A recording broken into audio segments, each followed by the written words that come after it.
me today is the one and only Jeffrey Goodman, and we are thrilled to be joined by Cleveland State head coach Dennis Gates, who is in Indy right now preparing his team for a trip to the NCAA tournament. Dennis, what's going on, man? Thanks for being here. Hey, man, thank you guys for having me, having us, and having Cleveland State University represented. I'll tell you what, it's amazing. You and I talked briefly yesterday morning, but it's amazing what you've been able to do in year two. I don't think people, and I didn't bring you out here to disparage anything from the previous regime, because I know you're too smart for that and would never do that. But you took over a tough situation, no doubt about it. And you completely flipped this program very quickly in 2 years, getting them to the NCAA tournament. Can you kind of tell people how many guys from the roster you inherited you still have on the team right now? Yeah, from the roster we inherited, it's 3-4 guys. We have a walk-on. But, I've never been taught to look at these situations as bad jobs. From Leonard Hamilton, the GOAT himself, I look at it as great opportunities. He's built 3 programs, Oklahoma State, Miami, and Florida State. So I hadn't had the luxury of looking at jobs like they were bad. They were great opportunities. And that's what he taught me, man. So take me through the moment that you qualified, the moment that you won, the moment you hear that buzzer sound and you realize that you're going to the NCAA tournament. It's year 2 at Cleveland State. 1, did you expect it this quickly? And 2, how fulfilling is it to finally get there? Well, I'll say this. It's not just me. It's definitely a handful of people who rolled their sleeves up. Our staff, Rob Summers, Drew Joyce III, Ryan Shawball, Dickie Nutt, Chase Goldstein, and Rosby Mutchison. Those guys have had a part in it, a major part in it, because you can't do it alone, right? Mm-hmm. And then it matters with the leadership on the campus. President Harlan Sands and Athletic Director Scott Garrett have been unbelievable, as a host of other people who allowed the transition to take place the way that it has. But ultimately, I just look simply at being able to connect with the kids and connect with the players, and them being able to believe in the vision that I have to build a program. But ultimately, I stand on the shoulders of Leonard Hamilton and George Raveling, and obviously the coaches before me that were there that had success. Kevin Mackey, Gary Waters. These are people I reached out to as soon as I got the job, and they were so receptive and so receiving of, you'll do a good job, you'll do a good job. And that confidence is what you need. That vote of confidence is what you need from the veterans in our game. So how many Mouse McFadden references do you think we're going to have this week? I'll say this. Mouse McFadden came to see me on my first day in the office. Did he really? I did not have to reach out to him. He came to the office, That's man. Cool. That's as cool. as a host of other Sweet 16 members. That's right. Awesome.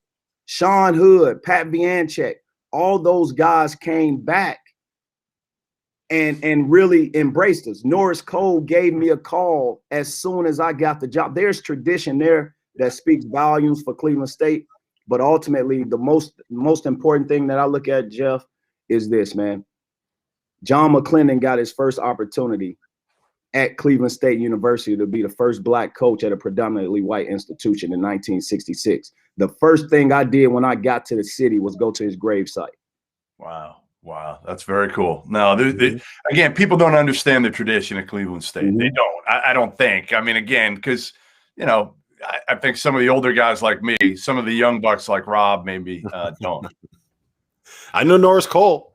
I remember. I vividly remember the game when he scored 40. What was it? Yeah. It was 41 points, 20 rebounds, and 9 assists as a point guard. I vividly remember. That's unreal. So, Dennis, let me ask you this. Yeah, I'm filling out my bracket, right? I'm planning on picking an upset somewhere. Why am I picking Cleveland State to make an upset in the first round of the NCAA tournament? No one's picking us, man. You like it that way, don't you? Nobody's picking us. I love it. And the thing is this: it's the madness and the magic in March, and we've been a part of it. To be at this stage, man, it speaks volumes. And Jeff, you spoke about it earlier, the condition of the program, but also where we are in year 2. We were selected preseason number 7, but to get to this point, we're not here without getting through 93 to 94% of Horizon League games. It's so much maturation that happens through a season from the beginning to the end. And that process, the organization of our commissioner, Julie, she did a great job of getting us to this point and planning ahead to play against the different styles on these rosters, the different talents. There are some great coaches in a Horizon League that come from great pedigree, man. And they do some things that are not traditionally done. Some conferences, you just have a style of play. Well, you have guys coming from every which direction, and you also have veterans like Scott Nagy, Greg Campy, Mike Davis. Them dudes have seen a lot of basketball. Those are some great coaches, over 500 games, right? They are very talented dudes, and they are Hall of Famers in their own right, and definitely will be voted as Hall of Famers. But man, this conference is a tough conference. Give me the quick 30-second breakdown of your team, if you can do it. A minute tops. Into why you guys can pull the upset. Look, I don't look at things like an upset, but I would say this: our team is connected. Our team is excited to be here. We don't look or check out the boxes of the net rankings and different things like that, but our guys are a talented group of guys who love to play with each other and for each other. And sometimes a little bit of that is needed along the way. We have some veteran guys, Aljavon Eichelberger, Torrey Patton, Deontay Johnson. Those are guys that were remaining here. But we have guys that were in their first year. Our point guard, Craig Baudouin, our defensive player of the year in our conference, Trey Gomillion, and obviously Demoy Hodge, a kid who ended up scoring 46 points in the game this season. But we have a host of other guys. I'm excited about our bench and the energy that they give us throughout the game, but also the young guys, Jason Woodridge. You have Yael Hill. You have Alec Oglesby. Those guys are going to be good players. And I just truly think we're just connected as a group.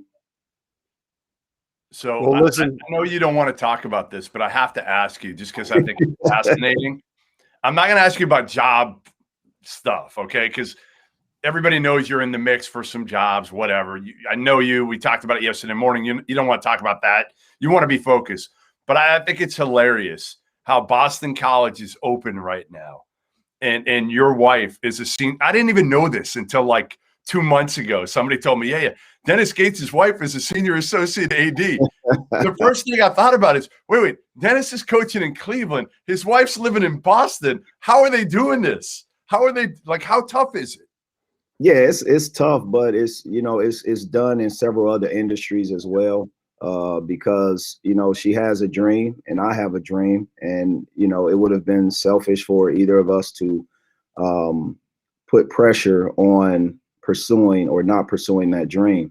She's very good in her space and talented, but ultimately she knew my passion and knows what, my dream is. And I think when the opportunity came here to Cleveland, which I'm very thankful for, we just made it work. The other thing is, it's not done without the village, and families. Our family has been unbelievable. Well, listen, Dennis, we appreciate the time.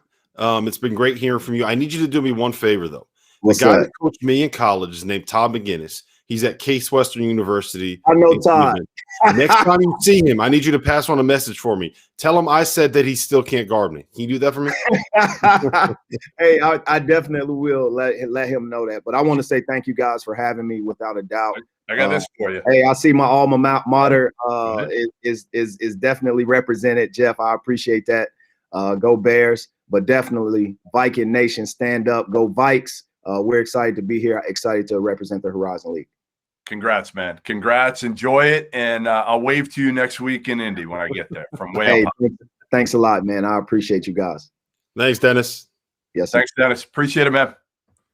All right. There you have it.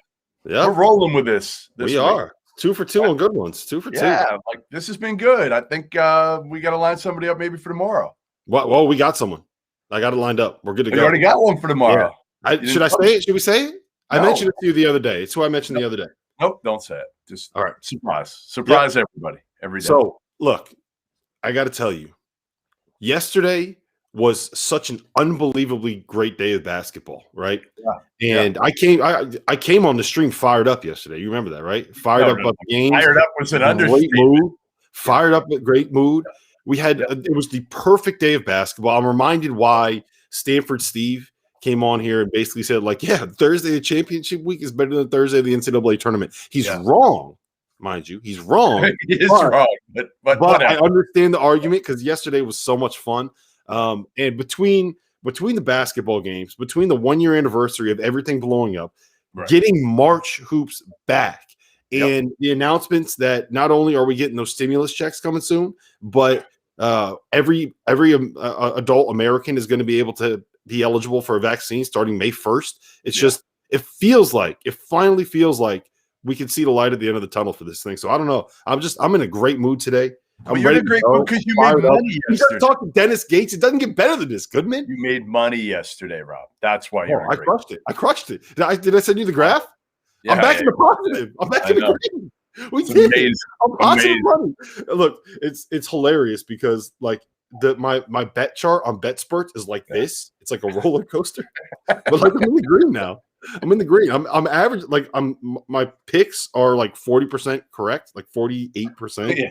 Your percentage is not good this year, but you've at least. But here's the thing: when I go in on something, I get it right. Like they explained this to me. The ROI number is minus 18.77, which means on a standard 1-unit bet, I'm expected to lose 18% of the money that I bet. But since I bet, so like I go heavy if I really like something, I'm positive. Like you can check it out at BetSperts. I've like every bet that I've made since January 4th, and I'm positive money. I'm winning. I'm a winning bettor, Jeffrey. I still want to know my overall numbers. I wonder if we can combine them from before Mitchell has them. Producer Mitch has them. Yeah, like I mean, they got to be pretty good this year. Like honestly, you're probably at 55 to 56%. All right, let's talk about what happened yesterday, and then we can kind of get into today's slate. So, what was the biggest takeaway for you? I mean, the biggest game was probably like Seton Hall beating St. John's. In terms of like the game that had the most on the line that I was interested to see the most, and then you had like a couple teams losing, but the biggest story was Duke. It was Duke. I mean, like you could say whatever you want. That's what captured the headlines all day. And the best part is, Rob, literally, I was recording a podcast with Bob Ryan when I broke that. And I didn't stop the podcast. Like, I feel bad for Bob because I'm sitting there like texting, trying to keep up with, like I do with you. But Bob, obviously, is Bob Ryan. You're you. You're a slapdick, and Bob Ryan's like a Hall of Famer. So I felt so bad doing it to Bob Ryan. No, you're not going to be a Hall of Famer. Whoa, I could be. You don't know that. My career's not over yet. It's early. It is early in your career. You got a long way. You're old and almost washed, Goodman. I'm young. I'm like 35. I got a long way to go, baby. Sure. You know what? You know what's scary? In exactly what's today? Is today the 12th? Yeah, today's the 12th. In exactly 20 days, I will officially be entering my late 30s. It's terrifying. So what is that? So do you count late 30s as 38? 36. 36 is late 30s. Late 30s. Yeah, once you get past 5, you're late, whatever it is. Oh, that's mid 30s. That's mid 30s. You go early 30s. Early 30s are 31, 32, 33, mid 34, 35, 36, and late probably 30. I don't know what 37 is, but late's 38, 39. Yeah, 37, 38, 39. That's how you do it. I'm actually just trying to remember now if I'm actually going to be 36. Yeah, I'm going to be 36. You know you're getting old when you can't remember how old you actually are. Yeah, just wait. Anyway, so I would say those are the things that had the most pop to them. Like, the Duke news is interesting because, again, like we don't know. I think I have an idea of what happened. I mean, again, as I put out there, was a walk-on who tested positive, contact tracing took out other players from the game. And we just don't know if it was Duke and Ncaa saying, like, I'm not playing without, Matthew Hurt and somebody else, or if it was their medical personnel that said, hey, this is your first positive all year for a player. So we know there's probably more that's going to or could come in the next couple days. So we're not going to put anybody at risk here. I don't know exactly who made the call, but ultimately it kind of hurt what was a window that I was really looking forward to last night, because I was really looking forward to watching that game to see if Duke could go on the right side of the bubble. And they don't get that opportunity. Now, my big question to you, Rob, is the streak over? The Duke tournament streak? Correct. Is it over? Yeah. Officially, it's over. Why are we even having this conversation? Yeah, they're not close. Some people are telling me, well, it wasn't like they didn't have an opportunity to they didn't get the opportunity. Oh, are you saying that the tournament streak is over? Yeah, okay. I got you. I get what you're asking. Yes. Yeah. This counts as missing the tournament because you had to play your way to get into the tournament, right? It's not. No, that doesn't work. Like you played an entire season. Right. You had your opportunity. If they had only played the NCAA, the ACC tournament, if that was it, if that was the whole year, then okay, you can make the argument that you could put an asterisk next to this one. Yeah. But they were 500 in the regular season. Yep. Miss me with that. Yep. No. We're not having that conversation. Okay. I will not allow that conversation to be happening on my live stream. So we also had Virginia hitting a game-winning 3 against Syracuse. We had Oklahoma State coming back to beat West Virginia. We had Kentucky losing despite Dante Allen leading this crazy comeback and having a wide-open 3 with a chance to win it. We had a thrilling game between Texas and Texas Tech that Texas had no business winning and somehow still managed to win. We had a double overtime game with Evan Mobley and Utah. We had what else? I'm missing stuff too. Like it was just an unbelievable day of basketball yesterday. So outside of Duke, what was your biggest takeaway? Goodman. The Big 12 is more fun than the Big 10. I'm a D3 Hall of Famer. I've said that all year. D3 Hall of Famer. 82 Atlantic nose. All right.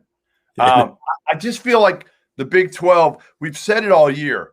Everybody, it's the best Big 10 ever. Best the Big 10's ever been. And I'm like, no, I don't think so. Like, I don't really think so at the end of the day. I think the Big 12 is better at the top, their top 7, and it's more fun to watch.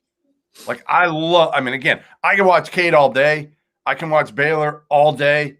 I love West Virginia, love watching them. I love watching Texas. Now, again, like Kansas isn't fun to watch, but they're still Kansas. Texas Tech, they blew one last night. But again, you've got Chris Beard and Bill Self trying to work their magic with their teams. I think the Big 12, to me, it's been more fun to watch this year. Yeah. It's the style of play is different where teams are kind of getting up and down and they don't really play much defense. And even Baylor isn't really guarding anybody this year. So the last couple seasons, it's been like the Big 12 has been a league where it's defense, and you're going to struggle to get out of the 60s, but not this season. So here's my question. Do you think UCLA is in the NCAA tournament? Are they getting a bid? Their resume is awful. Right. What have they beaten one team? Who is it? Colorado once or something? Yeah, they beat Colorado, and that is kind of it. They swept Arizona too. So that last I checked, whatever, who cares? Right. So if you're looking at it, I'm going to break it down. I'm going to pull up UCLA's resume, and I'm going to pull up Colorado State's resume because those are two teams. Colorado State is a team that feels like it's very much on the bubble, and UCLA is a team that very much feels like it's in based on what the narrative is. UCLA is 2-50 against quadrant 1 opponents. Colorado State is 2-3.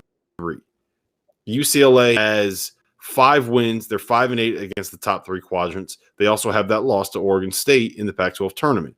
Colorado State is 3-5 against the top 3 quadrants, but they don't have a bad loss to their resume. Their worst loss is one at Nevada in the season finale, which is still a loss to a top 100 team on the road. That's not a bad loss. They won at San Diego State. They won at Utah State. They beat Boise State at home. They don't have a great resume, but when you compare that to UCLA, who has a win over Colorado, a win at Arizona, and then really not much else on their resume, They've beaten one NCAA tournament team. That's it. Yeah. No, you're right. You're right. So that's how close it is. I still think Colorado State should probably really focus on winning today. I forget they have who are they playing tonight? Oh, geez. Virginia just popped. Virginia's out? Yeah. Virginia's out. Oh, my God. Well, more importantly is what does that mean for Virginia for the NCAA tournament? I mean, they're going to be a 5 seed regardless, but yeah. No, can they play? You have to have 7 straight days of negatives, Yeah. right? Right. So today is Thursday. Well, you don't have to play until next Saturday. So, but man, we tried to tell people conference tournaments were a bad idea. Yeah, this is. Again, we'll see here. We'll see what they can do, and again, it's more of all right. One player got it today. What does that mean for? And what player was it? Number one, and how does that affect that player coming back if they're even able to play? And again, like you said, so we're Friday. They're going to play their first game a week from today, probably, or 8 days from today, 7 or 8 days from today. Right. By the way, if you go right now onto betrivers.com, you can still get Georgia Tech at plus 500 to win the ACC conference tournament title. Right now. Really? At BetRivers, plus 500. It's still up. They haven't taken it down yet. If you go fast, you can grab it. Some of us might have already done that right now. So just something to throw out there for people. Trying to help everybody out. You're fast, man. So, all right. Let's talk about today's slate. Enough about yesterday. Okay. We have kicking off the day with Michigan against Maryland. We have Ohio State Purdue in the 2:00 window. We have an interesting Florida Tennessee matchup. We have UConn Creighton tonight. We have Baylor Oklahoma State again. We have a lot of good games today. A lot of really interesting games. Do you have a favorite bet? Because I have 3 that I really like. Go first. I'm trying to work through this right now. Go first, and then I'll jump in. So the first one that I really like is the Georgetown money line against Seton Hall. Georgetown is 8-4 since they had their COVID pause, since they came back. They're a veteran group that's been playing much, much better. We were on Georgetown yesterday, and we hit that bet. I'm not convinced that Seton Hall is really all that good. I don't think that they're a great team by any stretch of the imagination. That line is plus 2.5. The money line is plus 120. And it is something where I am probably going to end up being on the money line for Georgetown just to get a little bit of that extra juice. And it's something where I'm not convinced that Seton Hall is actually better. I also really like UConn tonight. I think that they're a better team right now than Creighton. I know Creighton's been rolling, but their last 2 wins have been blowouts of a Butler team that's been completely ravaged by injuries. UConn is getting a point. That money line is minus 105. If you're going to tell me I can get the team that is playing their best basketball at the right time, that is peaking, that's going to have the best player on the floor, and that's going to have the best athletes on the floor, I'm going to take UConn. I think they match up perfectly with Creighton in terms of their ability to deal with the space floor that Creighton wants to put out there. I'm a little bit worried about the matchup with Marcus Zagorowski, but I do think that it's something where UConn can at least keep them in check. There's one other small underdog that I like today, and that is Purdue. They're getting 1.5. Their money line is plus 100. I love Chris Holtmann. Very, very good coach, but I think that the ability that Purdue has to take you out of what you want to run offensively, combined with the fact that they are peaking at the right time. All of their young freshmen are now playing like sophomores, to see the cliche. And I do think that they'll be able to at the very least, win the matchup on the offensive end of the floor with all the size that they have inside. So I like those 3 small dogs. I'm also where was I just looking? Oh, yeah. Last one. Love North Carolina. North Carolina is plus 2. Their money line is plus 112. I will be on them as well. This matchup to me just screams you want to be on the Tar Heels here. I think that their backcourt is playing better. Caleb Love has the size to be able to deal with all of the length and athleticism that Florida State's going to throw at them. I do think that North Carolina's front court is going to be able to just pound Florida State in the paint. They're going to be able to get on the offensive glass. That's what they do best. So yeah, there's a lot of small underdogs that I really, really like tonight. All right, so go through them again. You like Purdue? I like Purdue. Yeah. I like it right here. Look at the screen. Yeah. UConn. Yeah. I like North Carolina as a small dog. Yeah. And who am I missing on the last one? Say like Georgetown? Yeah, Georgetown. I like Georgetown. I like Seton Hall, so I'm going to go against you there. I just think they're the better team, and I don't love their point guard play, but I still think they need one more. In their minds, if they lose to Georgetown, right, that's a bad loss. Well, Seton Hall has to win the Big East tournament to get in. Beating Georgetown, yeah. Beating Georgetown is not going to change anything. Well, you have to win the Big East. Georgetown. Losing to Georgetown puts them out, in my opinion. They're out right now. They're not in the tournament right now. They have to win. Well, they have to win. They have to win the automatic bid. Yeah, I don't know if they have to, but I think they're in decent shape if they beat Georgetown, depending on what some of these other teams do. Anyway, so I'm taking Seton Hall here, given the 3. I'm taking Purdue with you. I like that. I like Memphis giving 6.5 against Central Florida. I think Memphis has to have. Really, I like the favorites in the AAC because I think they all think they're playing for something, right? Wichita -9. Can't lose to South Florida. Can't. You lose, you're probably out. Mm-hmm. SMU, they think they're playing for something. Again, it's going to take them probably getting to the championship game to have any chance of being on the right side of the bubble. Probably not going to happen. But they're favored by 6 over Cincy team that all of a sudden David DeJulius opts back in. He's been out all year. He's been out for months. Like John Brannon, I don't understand. You're letting him opt back in? This is the strangest thing I've ever seen. They stink, first of all. They stink. So, I don't get it. Anyway, I'm going to go Oregon against Oregon State. It's just the Dana Altman rule. It pays off more than it bites you in the ass. And then Western Kentucky over UAB. I'm going with Slick Rick here. Slick Rick, veteran guard in Hollingsworth, one of the best big men in the country, Charles Bassey. UAB's good. We know who coaches, Andy Kennedy against Slick Rick. It's a great coaching matchup in Conference USA, but I'm going with Slick Rick here.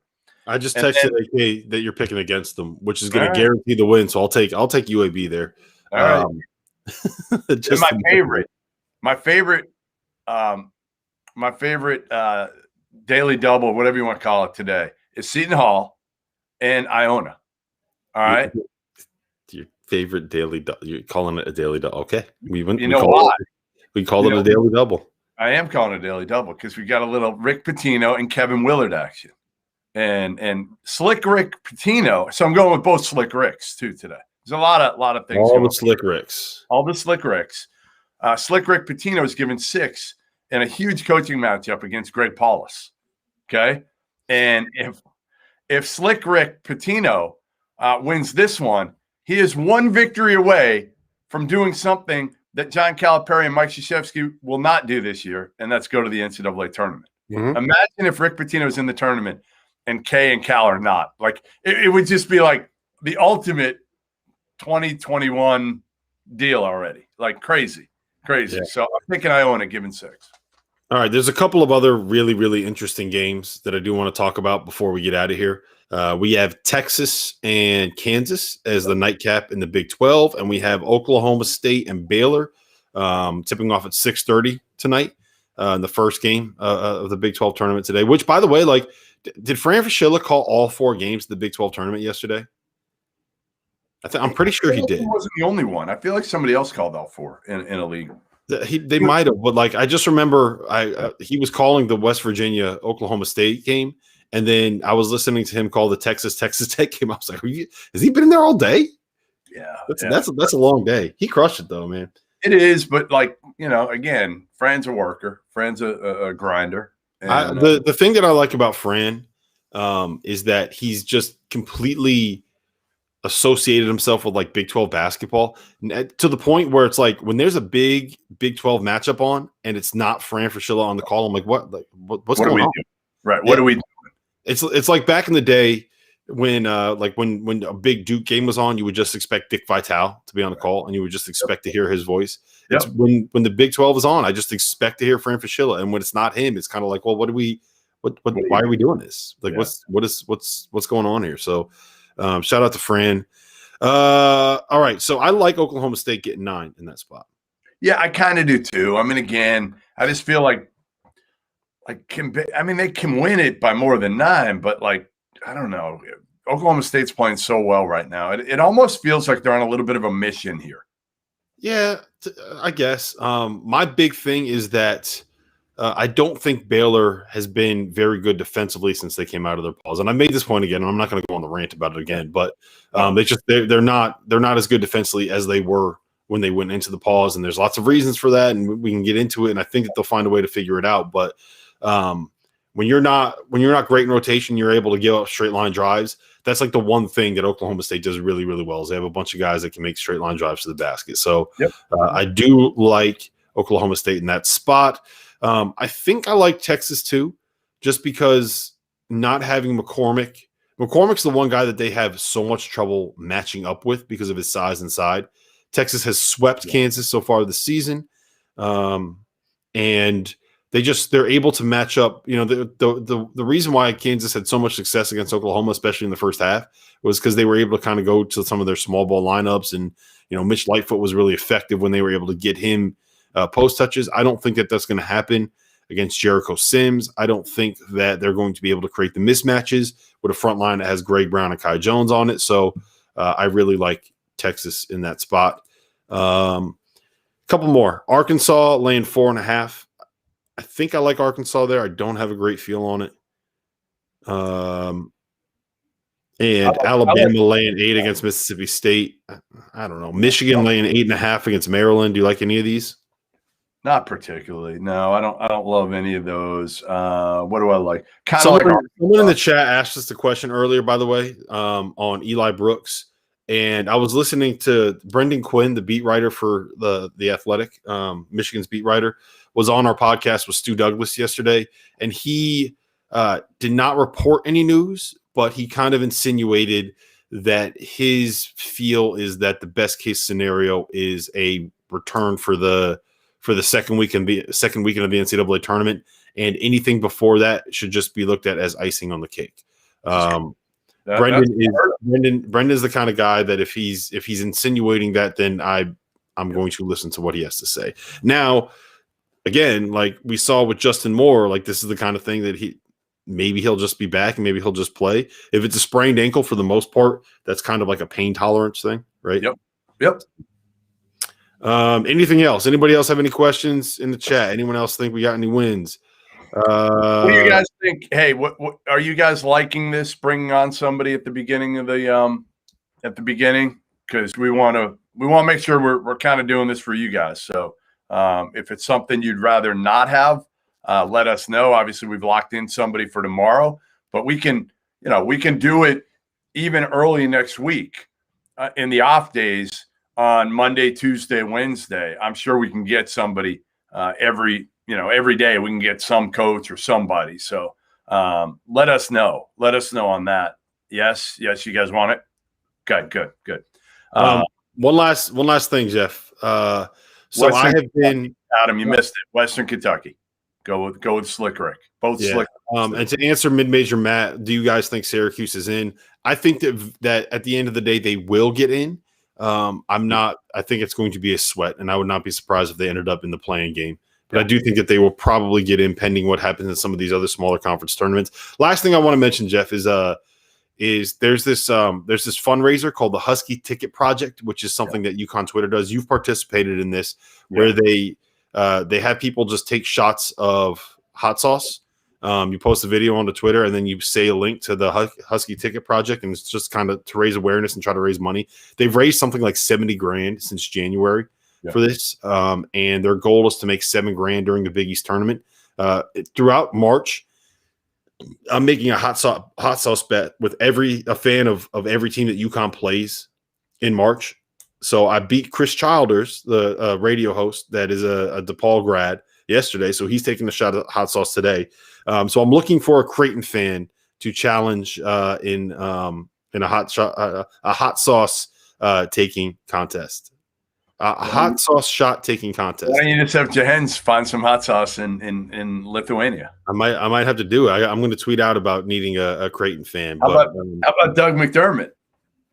I could. I don't. Well, one, I know Doug way better than I do. I don't know if Doug would do it. It would screw up. And like we're talking about taking shots of hot sauce here. Like I don't know if I want to ask a professional athlete if they want to. Well, Doug's very meticulous in his pregame routine. I don't think he wants to have to leave the bench in the middle of the game to go. I was going to say, like, he'll have to take a shit at halftime. I don't mind making Jehens do it because he's in Lithuania. I can't imagine that the food in Lithuania is all that good. I've had hot sauce in Lithuania. I've had it. I know it's there. He can find a bottle of hot sauce. Okay, I'll see if we can make it work. But yeah, I think that's about it. Joe Stackhouse is not coming on here. Trust me. If he did, it would be must-see TV. Trust me. No, we do not need that. Awesome. We do not need that. We're trying to. I got no problem inviting him. I got no problem inviting any coach who hates me. Anybody who hates me. Let's have that be something we do in the off season. Good. I don't need it. I don't need that. I don't need to sit here for that fight. What's going to happen is you guys are going to start arguing, and I'm just going to go like this.